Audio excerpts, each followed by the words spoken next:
The creation of the first air step. Oh, man. We love this story. How much time we got?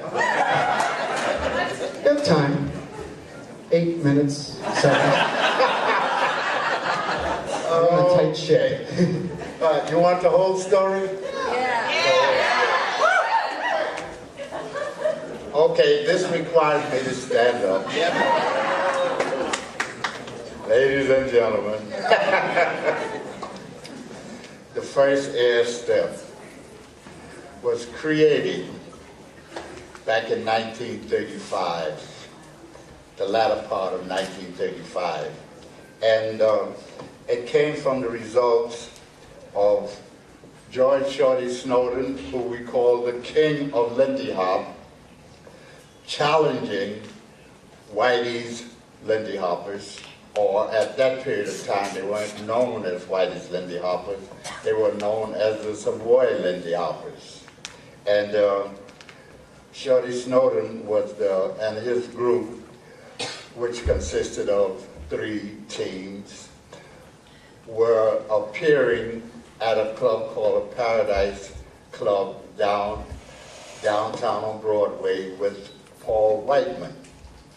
And he was not coming into the Savoy, he and his group were not coming into the Savoy all that often.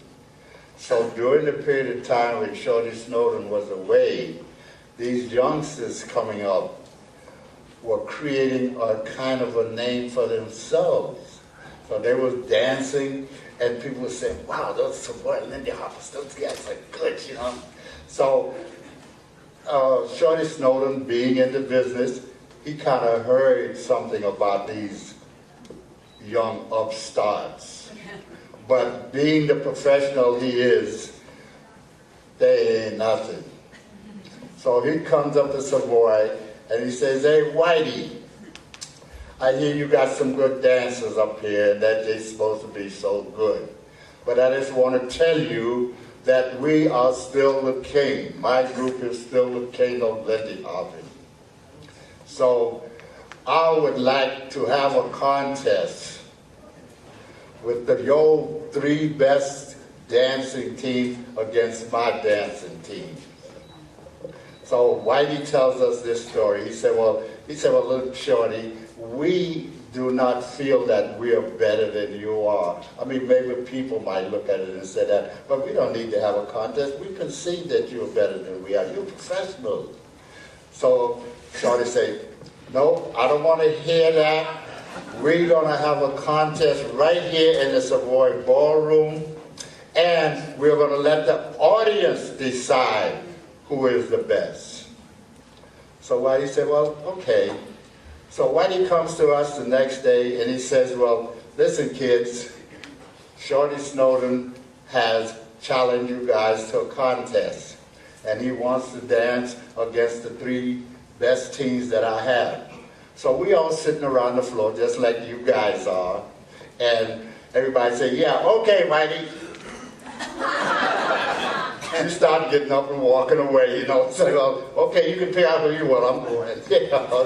Nobody wanted to dance against Shorty Snowden and his group because we didn't feel that we could win it even if we did, because we all considered Shorty and his group the best. So Whitey said, okay, come on kids, it's just a contest, listen, you know, maybe you won't win it, but go ahead out there and dance and have a little fun. So he picked out 3 teams, which was Billy Williams and Mildred Cruz, Jerome Williams, no kin to Billy Williams, and Lucille Middleton, and Frida Washington, and some guy named Frankie Manning. And so we were the 3 teams that were picked to go up against Shorty Snowden. Now Shorty Snowden said, well listen, we're going out on a trip, but we'll be back in 2 weeks, and we'll have the contest here on Saturday night, on that Saturday night. So I was telling my partner Frida was a very good friend of mine, and we lived right next door to each other, 1 block away from the Savoy. So, and I lived on the top floor, 5th floor. Frida lived on the top floor next door. And I was telling Frida, I said, hey Frida, I have an idea for a step. that I would like to do. So she said, yeah, what is it? I said, well, you know that step that Shorty Snowden and Big B do? Now, if you hear me say, you say Shorty Snowden, well, I just want to tell you that Shorty Snowden with a short throat. About 5'2". And he danced with a partner who was Big B. She was 6'2". So here was Big B up here and Shorty was down here. And it was a funny duo. Now they're going off step when they finish their routine. Big B would pick Shorty up on her back. And he was hanging on her back, kicking his leg like a little, just when she was walking off the floor, he's kicking his leg. So I say, well, you know that step that Shorty Snowden and Big B do? The one way she picked Shorty up on her back? She said, yeah, but listen, I ain't picking you up on my back. So I said, no, that's not, what I want to do is pick you up on my back. She said, oh, that's different. So I said, but I don't want you to lay there. I don't want you to stay there like Shorty does. What I want you to do, I want to put you on my back, and I want you to roll over and come down in front of me. And I want to do all of this in time with the music. I don't want it to be like a lift, which is what Shorty and Big B was doing. I mean, she just lifted it up and carried them off. I wanted to be like a step, like a shoom, boom, land like that. And she said, here's something that this lady had never seen before. And she know damn well I didn't know how to do it. She said, took her 2 seconds, and she said, okay. She was a brave woman, or she had a lot of trust in me. Now, as I mentioned, she and I lived next door to each other on 140th Street up on the top floor. So I'm home, and I call up my window. I say, hey, Frida, come over and let's practice a step. So she said, okay. So she comes across the roof, come down to my house, open the door, she come in. So we go. So she said, okay, what shall we do? I said, wait a minute. I go in the room, I take the mattress off the bed, and I bring it out and put it on the floor. She stands up, looks at the mattress. She looks at me. She said, Frankie, what's the mattress for? I said, come on, Frida. I said, come on now. I said, the mattress is in case you fall. She said, fall? What do you mean fall? And it never occurred to her that she might fall. She said, fall? What do you mean? I said, well, Frida, you're going to be flying through the air and you might fall. I mean, you know, now because we learn how to do the steps, you might fall. So I have the mattress here to soften it if you do fall. She said, well, wait a minute. I don't know falling. I don't know about that. I said, come on, we have the mattress. You won't get hurt. That's why I brought the mattress out. You land on the mattress. So she thought about it a couple of seconds. So she said, yeah, okay. She said, what did I do? I said, okay, I want you to get on my back. Now I said, well, I'm going to bend over now, and I want you to get on my back. I do not realize that Frida is about 5 feet in back of me. She runs from back there, jump on my back, and we hit the floor. Bam! I said, Frida, not like that. She said, yeah, I know now. So I said, you got to stand right close to me and get up on my back. Now, at that time, I seen Shorty and Big B do the step, but I didn't know how they went into it because I never thought about it. So I said, okay, get up on my back. So now Frida backs up to me, and she's backing up to me. So I said, get on my back. She said, yeah, okay. I said, come on, get on my back. She said, I'm trying. I said, come on, get up on my back. I mean, just put your back to mine and get up there. So I'm standing here, like this, and I look through it, I see Frida's feet underneath there. So I grab her feet trying to help her on my back. I grab her feet, and she falls over there. And the mattress is over there. She said, Frankie, I'm sorry. So anyway, I've been over again, and I said, come on, Frida, get up on my back.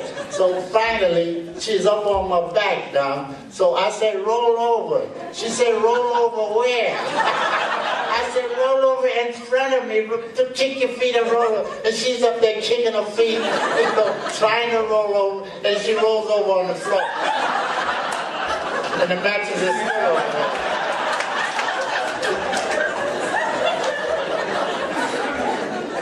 So I said, come on, baby. I mean, just to make a short story long, I got to the point where I lift her up on my back, and she's on my back, and I say, okay, now roll over, baby, roll over. So she starts to roll over, and as she rolls over, she pulls me down with her, and both of us laying on the mattress. And as we lay down on the mattress, the door opens and my mother walks in.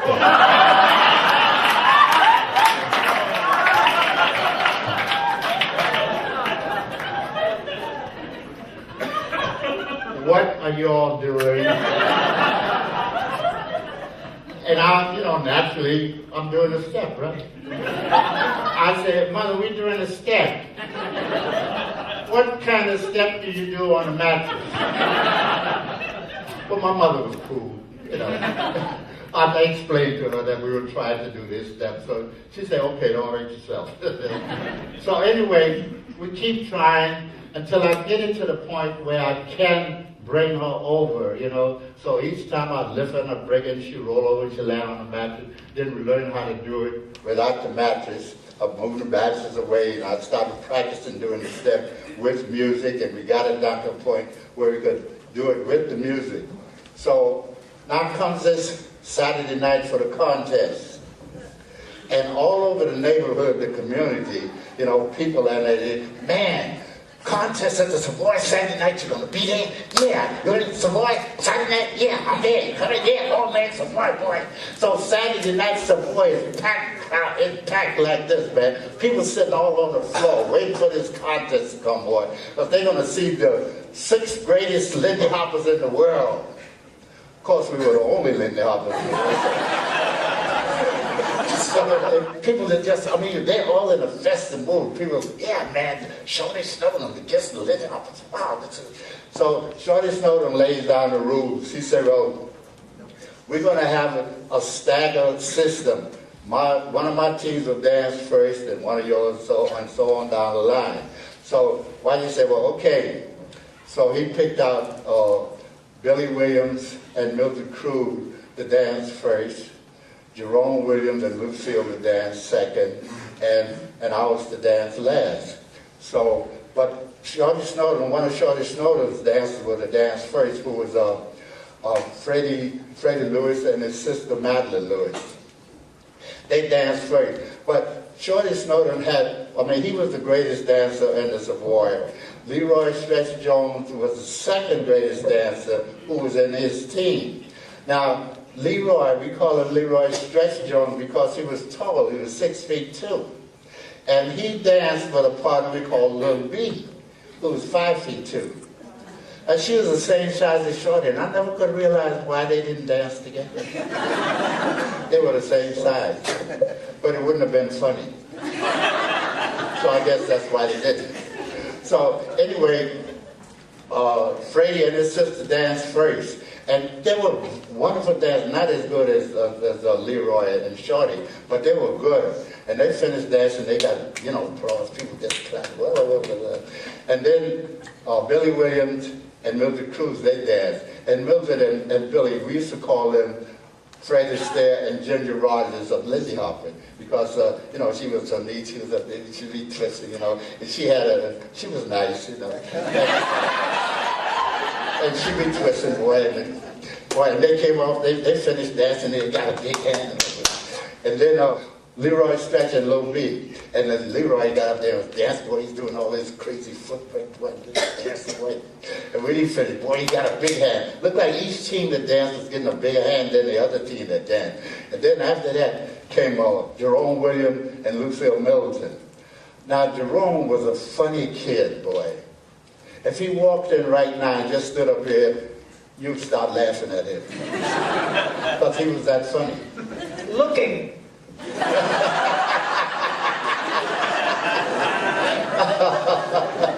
And when he was out there dancing, he had the audience in stitches. They were laughing all over, and he was doing this crazy Congo step, and his head was going in, and he was rock. Oh man! But when they finished dancing, boy, the house was just. And then comes Big B and Shorty Snowden. Big B and Shorty Snowden got that. They tore that floor up there. When they finished dancing and Big B picked Shorty up on her back and walked off the floor, the people just stood up and stop it, Shorty, man, wow, and they were screaming and carrying on. I said, okay, Whitey, they won the contest, I'm going.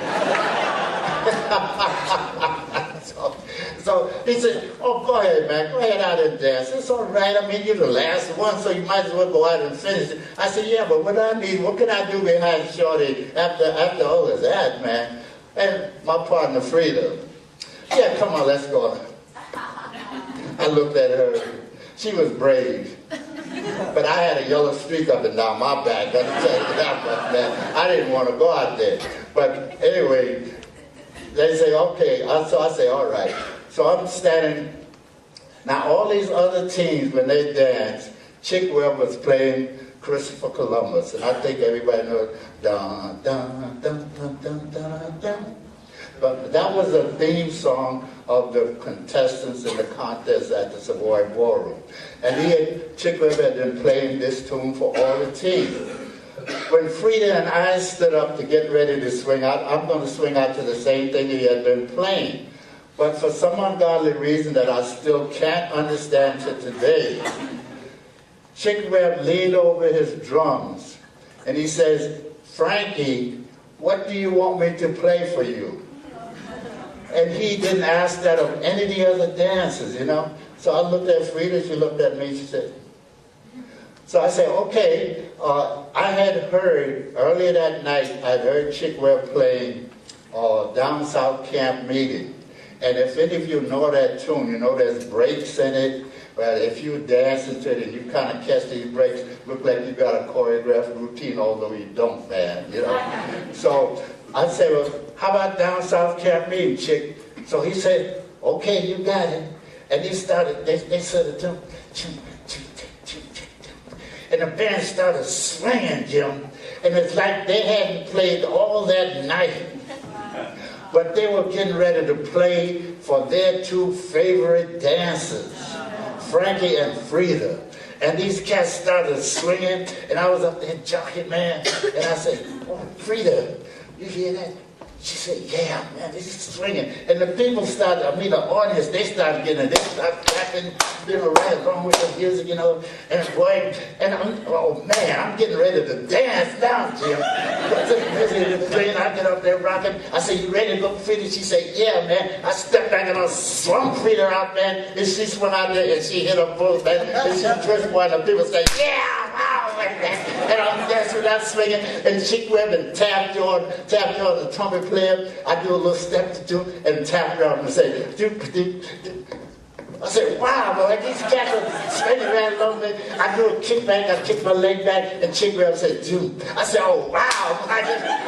This band is swinging, boy. And I said, oh, man, Frida, you hear that music? She said, yeah, boy, dancing and everything. I said, okay, let's do this step and get on off the floor. So she said, all right. Now, we talking all this while we dance.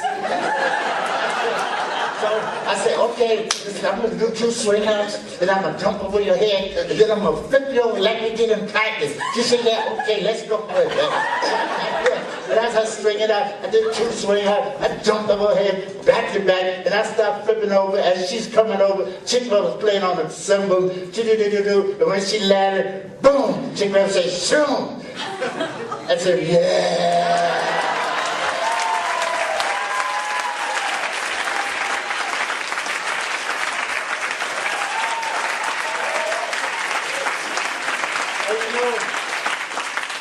One moment, you know, the people had been clapping, you know, and then when I flipped her over and she landed, the people had,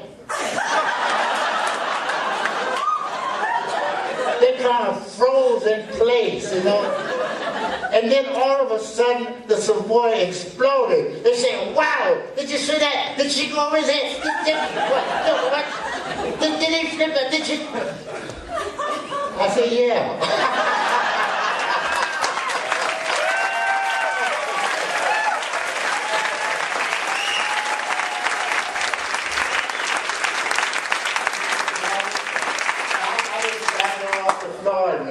And everybody started crowding around me, congratulating. Said, oh man, that's a great step, boy. People was running over here and patting me on the back. And even Shorty came over. He said, hey Frankie, that's a great step. Where'd you get it from? I said, I got it from you.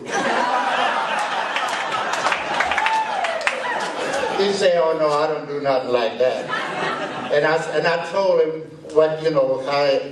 So he said, oh yeah, that can be done. I said, yeah, I know, I just did it. So that was the first air step, y'all.